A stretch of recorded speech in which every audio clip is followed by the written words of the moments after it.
Welcome back to Fitness Manifesto. I am one of your hosts, Kim, and joining me is Justin. Welcome to this new show that we've started, which focuses on life, awesomeness, friendship, and fitness as a whole.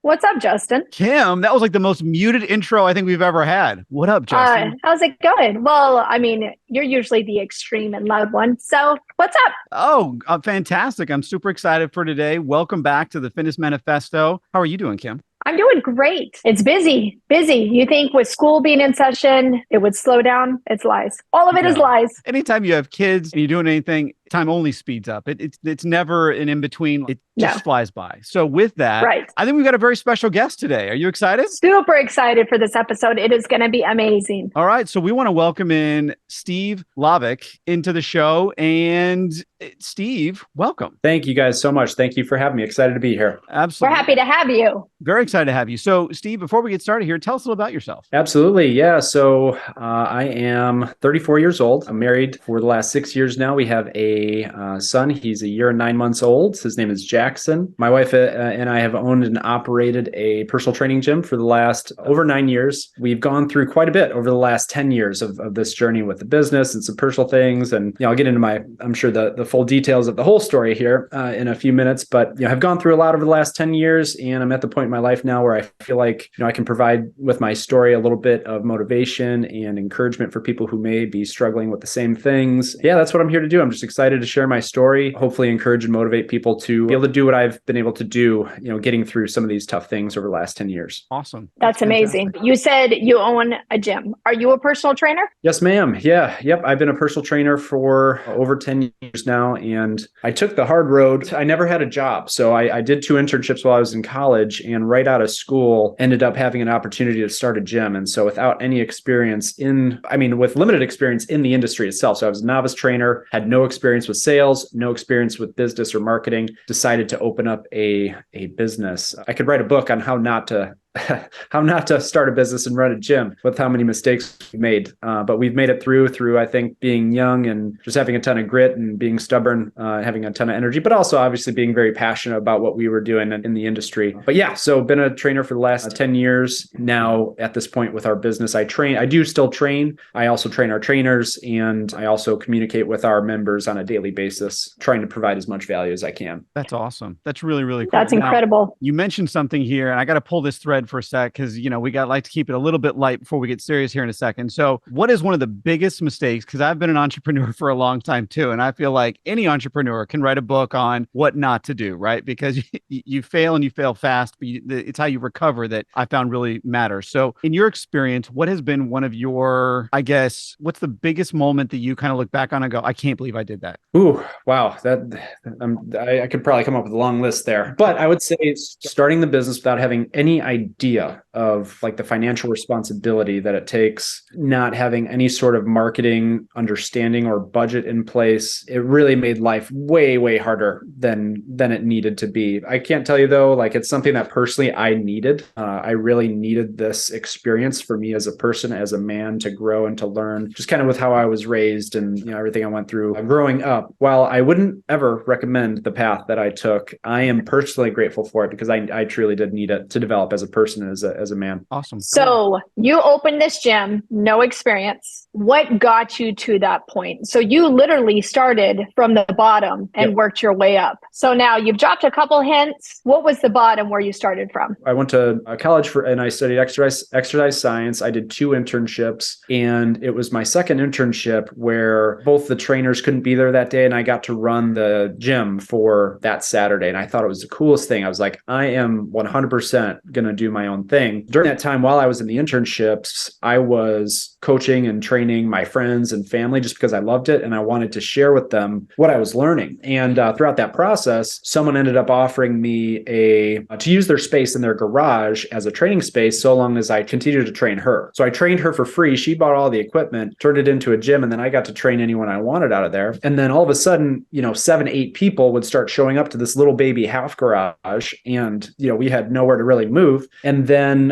one of the people that was showing up, they offered me their space, which was a little bit bigger. Essentially, it was actually a barn. There weren't cows and chickens or anything like that, but technically it was a barn. So I graduated and I spent all my money on equipment and turned this barn into a gym. And that's where the business was technically born. So the LLC was formed in this barn, which was 10 years ago. So technically I've been, in business for 10 years. We've been in a legitimate space for 9 years, but the business started 10 years ago. So that's kind of how we started. And then this is kind of where it gets a little bit deeper and not as happy or joyful part of the story. But when I was in college, my best friend was murdered. I was in a place at that point. I was in my fifth year in school, and I had a fifth year baseball.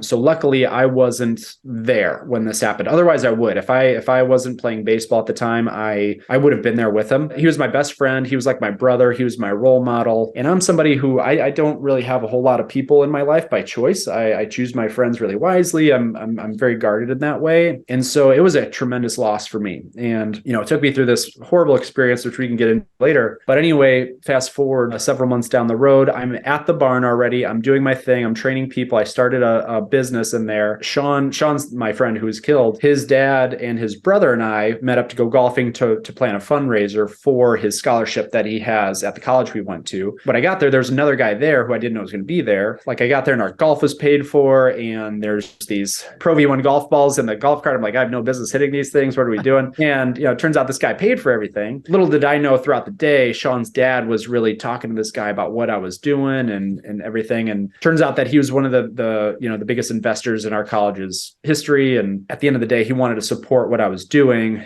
And then that's how we got our initial funding to start our 3,500 square foot personal training facility. So wow. Yeah, kind of a crazy story, but that's how it all came. And that all happened so quickly. That was so Sean was killed in February of 2012, and we opened the facility in October of 2013. That happened relatively quickly. Crazy story, but that's how we started. So they saw something in you, especially Sean's dad, if he brought somebody in to basically scout you to fund this gym. He had to have, because looking back at it, it takes some brass I was 23 years old, and this guy just threw $200,000 at a business with a 23-year-old with limited experience. So he had to have seen something, because it ended up working out. But I don't know if I'd have the guts to do that at that point, with what I know about 23-year-olds now. It's kind of crazy. But what a blessing. Yep. No, it was definitely a blessing. See, and that's one of the things that I think is so neat, because playing it forward like that is huge, and getting a break is amazing. But the cool part, I think, is that you were ready for it. It's funny that we associate age with so many things, but yet I find that it's never age related. It's your drive and ability, because we can all go back in time and think about these experiences we've had in life and looked at it and said, well, I wasn't 30. So what? There's billionaires that are 19. So it's very rarely is it age related. And yes, I do agree. At 23, would I give myself money? Heck no. But if I was ready and willing and I had someone out there looking out for me, I would make that money work more for anything. And so I guess my follow-up question to that is, having someone like that in your life, having a mentor, having someone that can provide the business acumen and the money behind it, sounds like it was invaluable. Was he a really good partner? Did it work out well? Well, it definitely worked out well. And the interesting thing was, he was not involved at all. He kind of just let us go, it was both good and bad. It's like, because we did need, some support. We didn't know what we were doing, obviously, but at the same time, again, I wouldn't recommend this for anyone, but we were just kind of thrown into the fire, and, we had to just figure it out. And so, it was brutal. I'm not going to lie. It was one of the scariest. And, I was 5 a.m. to 8 p.m. Monday through Friday for 2 years straight, and on Saturdays as well. It's like, this guy took this risk on me, and there was no way I was going to let him down. Obviously, our project started at $100,000, and by the end of it, it ended up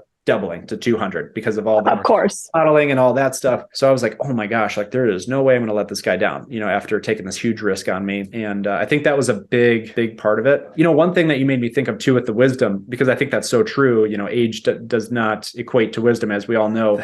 With some, 50-year-olds we all know that are going on 22. I think one of my favorite quotes about wisdom that I've actually recently just heard is that wisdom is just pain that is overcome. And that's it. It's like, if you can and if you can teach that to people, like that's truly wisdom in my opinion. And I just love that. I love that quote. And you just made me think of that. But you saw the finish line. You knew where you wanted to be. You had that support system and you ran with it. And look where you're at now. You own your own gym. How many employees do you have? So we have 4 that are essentially full-time, not including my wife and myself. And then we have several interns as well. And the business runs really, really well with the staff.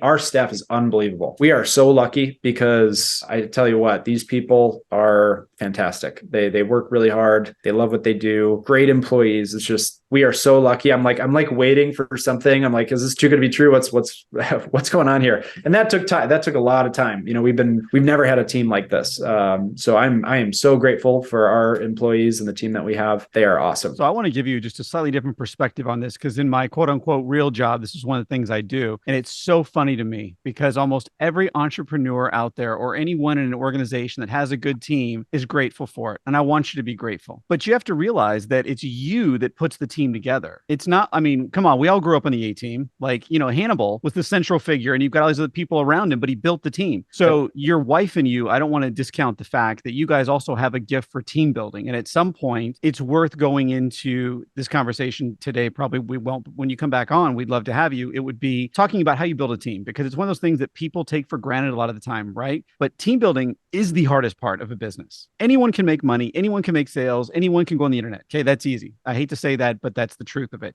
Building a good team and surrounding yourself with good people. And again, I think it goes back to your upbringing, which we'll get to in a second here, where you're selective in who you put around you. You said that a few minutes ago. And the same thing is with how you build your teams. You're selective in who you hire. So high five to you, 1, and 2. Absolutely. Never discount the fact. I want you to be grateful for it, but realize that you and your wife have a skill set that is highly desirable out there because you did it and you continue to do it. So that's badass. So let's go back to your conversation here in terms of your upbringing, because I think getting to this stage at 33 is kind of cool. Your bio that you sent us blew me away because I think it was incredible. It can be relatable to so many people. Talk to us a little bit about your upbringing, because I think it'll become obvious to everyone else listening to this how you ended up where you did. Yeah, no, absolutely. Growing up, I luckily loved being active my whole life, right? So sports was my life. Played literally every sport there was. I was never in the house. Little did I know at the time, just due to being young and kind of ignorant and, also just not being home, it ended up being a big blessing because I was avoiding a very toxic environment at home with,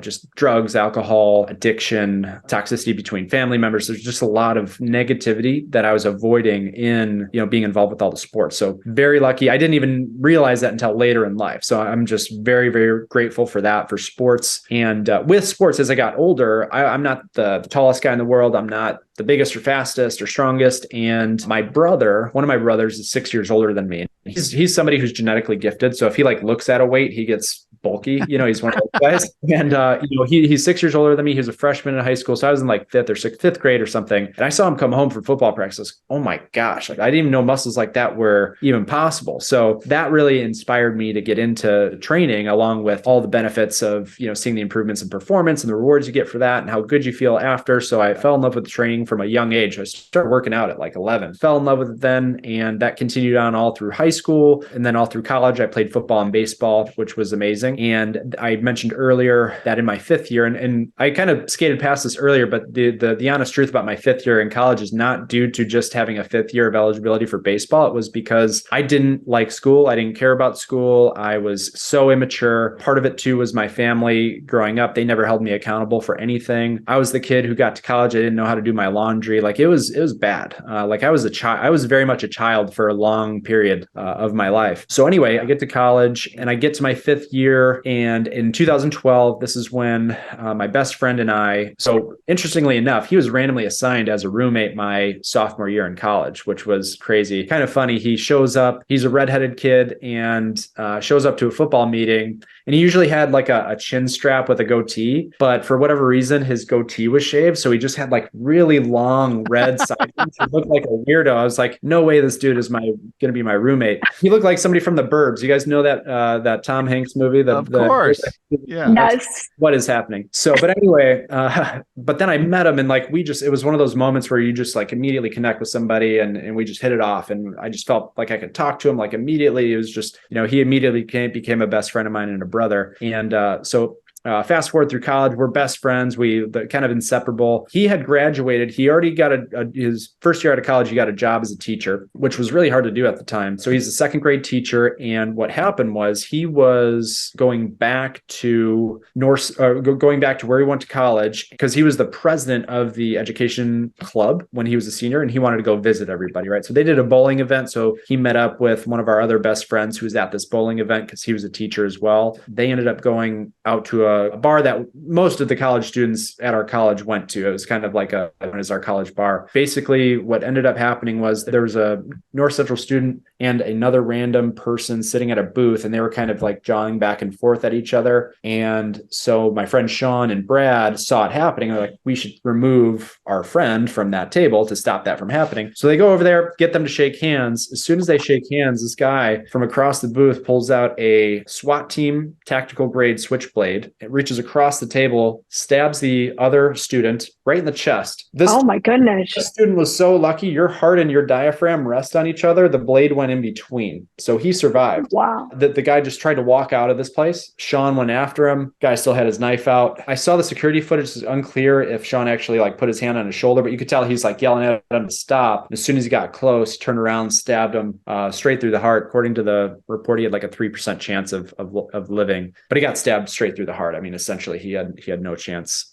So yeah, that took me through, obviously that was the hardest thing I've ever, up to that point, had ever experienced. And it took me through this really long road of depression and alcoholism. And interestingly enough, I just started dating my wife, girlfriend, obviously at the time, just 3 weeks prior to him dying. And at this point in my life, I was actually in a place where I was truly myself. I was completely focused on school, on baseball. I was going to give this last season of baseball everything I had. And I even committed to not drinking during the whole rest of the year, which for a college kid is a pretty big deal. And I was at that level of focus, right?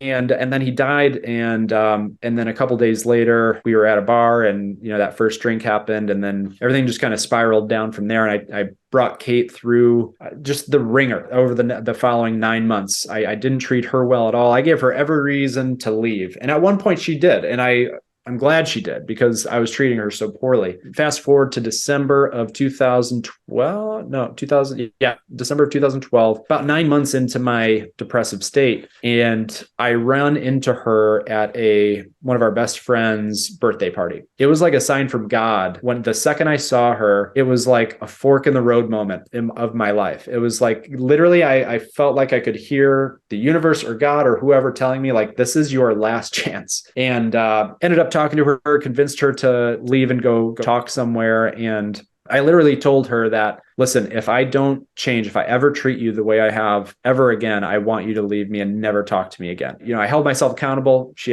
gave me a chance, and it wasn't like a straight line straight up in terms of my recovery, but she could tell I was putting the effort and getting better. And we got to the point where, that kind of led into the opportunity to open the gym. And when we did that, she quit her job. She had a job right out of school as a paralegal. So she got the fun opportunity of explaining to her parents that, hey, I'm going to quit my job and open a gym with my boyfriend. So she quit her job, and she nannied 3 days a week, and then volunteered her time at the gym the other 3 days a week, just so that we could make it. And if she didn't do that, we wouldn't have made it. Yeah, I mean, just to kind of continue on with this roller coaster of the last 10 years, this last part will go a little bit quicker, but we opened the gym, which was crazy. It was so insanely difficult. I don't know to this day how we made it. Our start off expenses were like $8,000 a month. And to that point, I was like, I never made $8,000. Like, I don't think I made $8,000 in my life. And I'm like, how the heck are we going to do this in 1 month? We ended up grinding it out, making it happen. Fast forward a couple years down the road, this roller coaster then really started for us. So my wife ended up getting Lyme disease, which was extremely difficult. If you've ever met anyone who's dealt with that, we had to end up moving in with her parents due to her sickness, and then also some financial things on my end with student loans. It was terrible. So we had to move in with them to save money and to help Kate recover. Literally, it was like 3 months later, my dad got diagnosed with stage 4 lung cancer. Wow. Yeah, it was like one thing after another. And so that was brutal. That kind of brought me down a tough path, obviously. My dad ended up dying in 2019. I'm sorry. Yeah, I appreciate it. It was, due to the life that he lived. He made his choices, and he was probably the most unhealthy person I've ever known, to be perfectly honest. You've never met my dad, so we can talk Hey, about that. Yep, right. We could probably relate quite a bit there. So my dad died, and then so a couple weeks later, I felt like I had to get out and just kind of breathe a little bit. Planned a trip to Italy with Kate and I. No joke. We're in the airport to get on the plane to go to Italy, and Kate gets a call. Her grandma dies. Oh my goodness. We still went, but it was like, oh my gosh, we can't even get through a moment here. So we get back from Italy, and the gym is struggling because I pretty much neglected it throughout the course of my dad getting cancer. There was a period of time where I just wasn't there at all. Luckily, I was fortunate enough to be there with him every day for the last 30 days of his life, including being there holding his hand literally as he took his last breath, which I am one of the hardest and most beautiful things that I've ever been able to experience. I'm so grateful for it,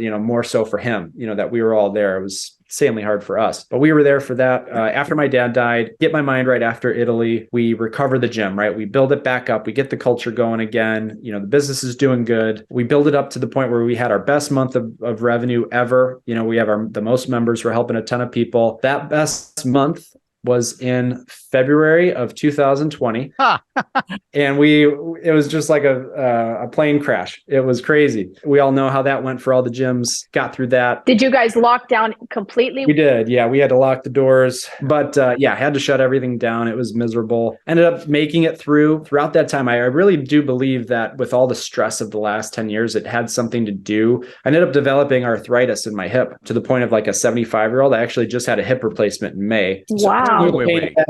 I was like, I grinded my teeth down to nothing from all the stress of all this stuff. Like, it was a lot, right? So the last 10 years have been just a really difficult time in so many different ways. We've been able to get through it. And myself, I'm at a point right now where I feel like I'm back to who I was before Sean died. I was that focused. I was determined. I was committed. Everything was just kind of coming together in my life. And for the first time recently, I feel like because of the things I've done, I'm finally back there. I'm just so grateful. So that's my story. I tried to condense it as much as I could. There's a lot of details in there. I know that took a while, but that's the journey that we've been going through over the last 10 years and really why I want to share it and see if I can help people who are struggling with, one of the things that I've gone through over the last 10 years. That is quite the journey. You've been through a lot. And I think you're I apologize for oh my gosh. And I'm so sorry for your dad, but how is your wife with Lyme's? Is she better? She is much, much better. Yeah. She found a good kind of holistic doctor that listened to her and really did help. So she's doing much, much better now, thankfully, because that was rough. I mean, it was to the point where I had to, she couldn't even stand. Like I was like carrying her to the bathroom, it was to that level. And most people hear Lyme disease and they don't know anything about it. And because it's not like a traditional sickness, they almost dismiss it a little bit. But when you've seen somebody go through it, it's like, it is for real. It is a serious sickness, disease. Crazy. It's just like everything else. It just comes from a tick. I mean, it's one of those things that like the smallest things that bring you down. It's insane. I mean, I got to ask you about your hip for a second here. I mean, Kim, I agree with everything she said, and I'm just going to say I'm sorry for all that too, but your story is miraculous. But 33 and you've had a hip replacement? I mean,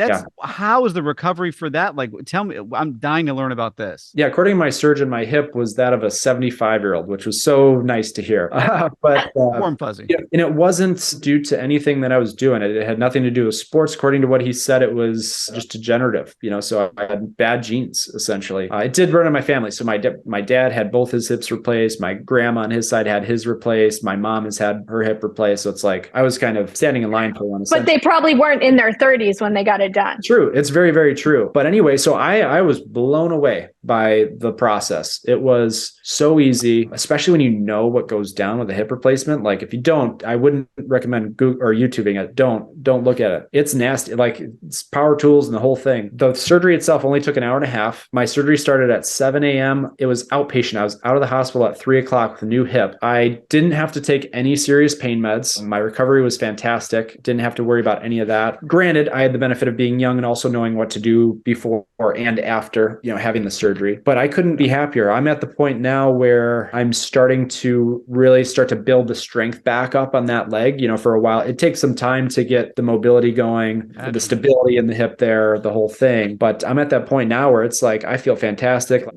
I couldn't tie my shoe. I couldn't put my pants on. I couldn't get in the car. It was terrible. I was in constant pain, couldn't sleep, the whole thing, but I was just blown away. I couldn't have had a better experience. I feel great. No pain at all. I'm almost full mobility. I'm getting my strength going now. So can you lift weights and stuff? I mean, are you back to, I guess, where you were? this is an interesting topic here. The doctor told me to never squat again and to never do certain things again. I happen to disagree with, my philosophy in terms of like physiotherapy and understanding, physiology and the way the body works. I'm not a very good listener either. Like I was not a good employee. So it's like, I'm going to test the limits of stuff no matter what you say. I've been strength training this entire time. I've gotten back into squatting and lunging and doing the whole thing. I feel fantastic. And I think a lot of it, like doctors, for the most part, the reason why I think doctors say this is because they're number one, working with an older population and working with an older population who's more than likely inactive to begin with, right? So that's just kind of the safe thing to tell people. So I think that's why that's something that they say. And so for me, knowing what I know about everything and who I am and how active I am, because I'm not going to do anything stupid either. I'm not going to take any chances or, do anything crazy, but I'm also not going to not work out and live my life,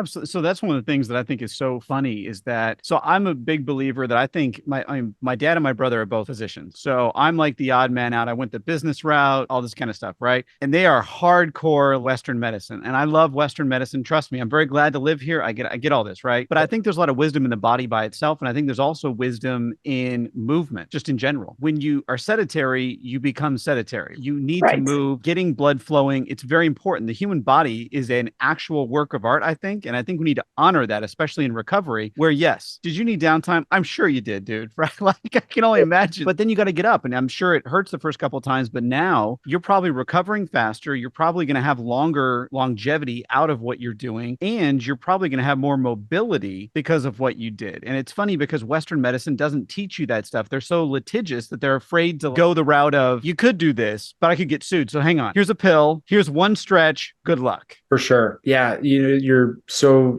right. It's like there's three different sections, right? There's Western medicine, there's physical therapy and rehab, and then there's, personal training or health and fitness, that sort of thing. And they're so separate, right? There's nothing that really like bridges the gap between those three sections, and that's where the really helpful stuff is. That's the truth is always in the middle. It's not like one side or the other. It's like we need a good combination of everything. Well, and plus your body was already strong. It's not like you were just beginning to lift weights and to work out. You were already in the middle of it. Your body is used to that. So it would even adapt more having your hip replaced. Yeah, I was pushing a sled the day before my surgery. I was doing heavy sled pushes. It's like I'm a very active person. And I'll be honest with you too. I was at the gym. Now I was in a walker. I was at the gym 3 days after my surgery because I just mentally, I need it. It's like I have to exercise, and I'm trying to educate people. Like there's no reason that you shouldn't be moving in some way consistently. There's no excuse, there's no reason not to take care of yourself, and so that was part of it for me too, is like, I just want to show people it doesn't matter what's going on. You've got to do something. You got to move. It's true. There's power in movement. I say it all the time. There is, all you got to do is start. Yep. So true. You mentioned a bunch of things here, but I want to hit on just a couple key points as we start kind of winding this down for a minute here. And the first is you've done so many amazing things. What are some tips, some tricks that you can leave our audience with, especially in terms of, let's do a business one, let's do a physical one, and a recovery one? How does that sound? That's a great question. I think for me, everything comes down to your daily routine. I think this is something that it applies to so many different areas. I think it could apply to every area that you mentioned there, because for me, I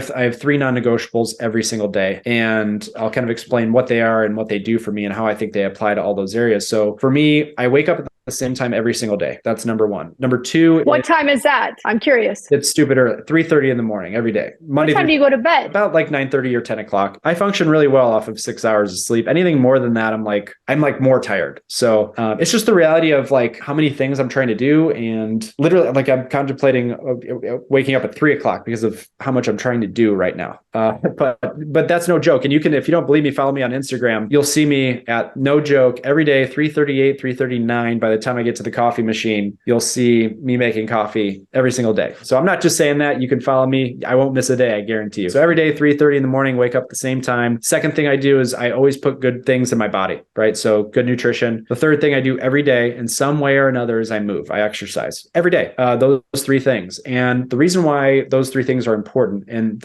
I think those are the things that have changed my life, as simple as they seem. Number one, when you stay consistent with what you tell yourself you're going to do, you keep the promises to yourself, right? So I wake up and right away, I kept a promise to myself. So I know that, that's building confidence for me. That's something that I have an immediate win right away. I told myself I was going to wake up at 3:30. I did it. And that's an immediate win for me. So I'm building confidence. Eating nutritious foods, it's going to help me feel better. I'm not eating anything that's weighing me down and depriving me of energy. It's going to help me continue to look good and stay in shape. And when you do that, your confidence goes up. And then the working out part, obviously the health benefits are obvious, right? We don't have to talk about that. But I don't think enough is said in this industry about the benefits of immediately how you feel after your workout. You're immediately lifted into a better state every single time. So those three things done every single day have completely changed my life and have helped me get through literally all the issues that I named earlier. That's awesome. That's really So cool. you say, watch what you eat. What do you eat during a day? Yeah, I keep it really simple. Nutrition is a topic I think that, there's so much information out there. It can get so confusing for people. So all I do is I stick with a specific kind of macronutrient target and I stay within those targets. That's it. So I'm getting the right amount of protein, right amount of carbs, right amount of fat every day. And if I do that, it honestly doesn't even matter what I'm eating as long as I stay in those targets. I always feel good, right? Obviously, if I'm making sure that I'm eating more vegetables, I always feel better. Even if I don't happen to get the vegetables in, if I'm staying within those macronutrient targets, I feel great, because I know I'm not gaining weight. I feel lean, I feel energized when I'm staying there. So that's all I do. I just keep it simple. I don't set strict parameters in terms of specifically what I'm eating, so long as they fit within the macronutrient profile that I have. So one of the things I found is that people, I know Kim gets this, I know you get this a lot, is the exact same question she asked you is, what do you do? Right. And I think for people like us, we take it for granted a lot of the time because we eat well. I mean, Kim gets annoyed with how well I eat, Oh my gosh, he drives me crazy with his drinks and he's so picky. But I guess my point of this question is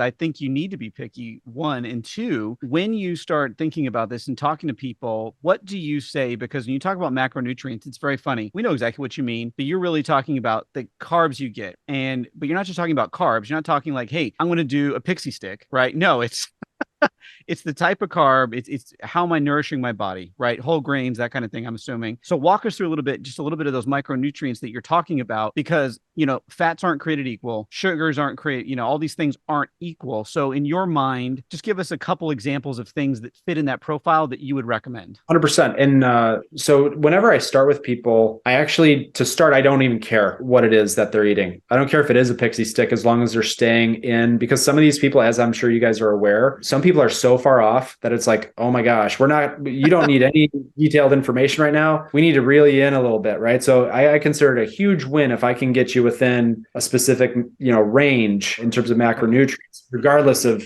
the quality, right? So it's like, that's a huge step forward. We start there, obviously everyone's at a different place with that, right? So that's always our first goal. It's like, all right, let's reel you in a little bit, bring you down to earth and tell you, this is kind of what we're striving for. Once they can do that consistently, then we move into, all right, we need to take a look at, you haven't had a vegetable in 3 weeks, it's like, we need to improve this a little bit. So I find the lowest hanging fruit with them. I figure out what is like the easiest thing that we can add, and then we build from there. And it's just, again, it's about building small incremental wins, right? So I just have discussions with them, figure out, all right, what's the easiest thing for you to add, where they're like, oh yeah, that's no problem. That's what we do, and then we just keep stacking those until we get you into a spot where you're like, all right, we've got this all together now. But it all begins with figuring out their purpose. Like, why is this important to them, right? If we don't do that, that's something that's huge. And I know that you guys are all in with that as well, understanding your why and your purpose behind what you're doing. If I don't do that with people, it's never going to stick because, they don't have the right mindset to get started. So it starts with the mindset, then very simple macronutrients, and then we get more and more focused over time. I love it. Thank you. So I got to take us back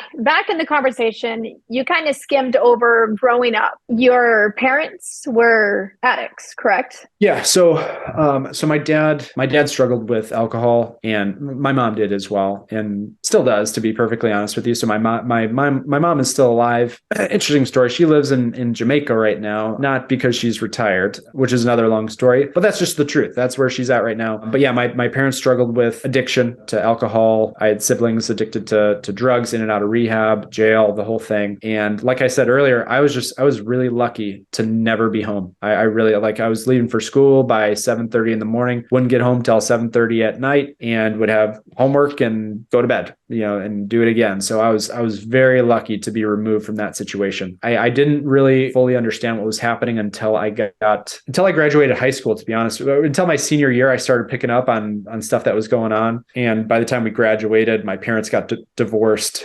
And then my dad actually quit drinking for a period of time. And then once they got divorced, he started drinking again. And then he kind of went downhill from there. And that's when I really started to learn the truth about what was going on with my parents and my family, my entire life growing up. They had separated multiple times. So we were kind of we were moving like every year, so there's no stability there growing up at all. And then on top of the drinking and rehab and all that stuff, it was just kind of a mess. So then growing up that way and then losing your best friend in college, you said that you played all the sports. You were always active. When you lost your best friend, you drank a little bit. What was your why to get you back in the gym and to keep going as far as your sports go? What was your why? That was a great question. And, honestly, I didn't drink a little bit. It was bad. It was really, really bad. I was a full-blown alcoholic. Went down not diagnosed or anything, but I mean, if you're waking up and now luckily I will say this, throughout that whole process, I was still working out. So even though I was drinking every day, I was still working out every day, which probably saved my life. Because had I not been doing that, I would have had no chance whatsoever at all. And I truly believe that. So I was still working out.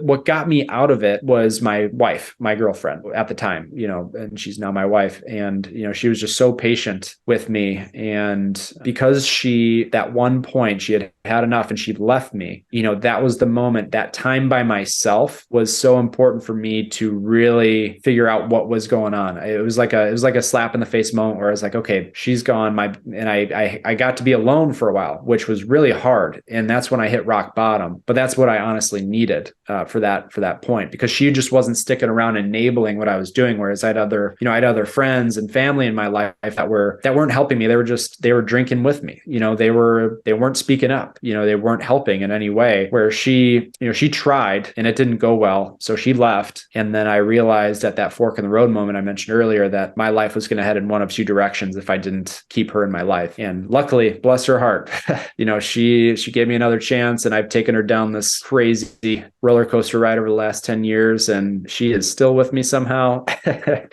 And you got a baby. Yeah, beautiful son. He's just the best, and it's just an amazing thing. But just so lucky, so blessed.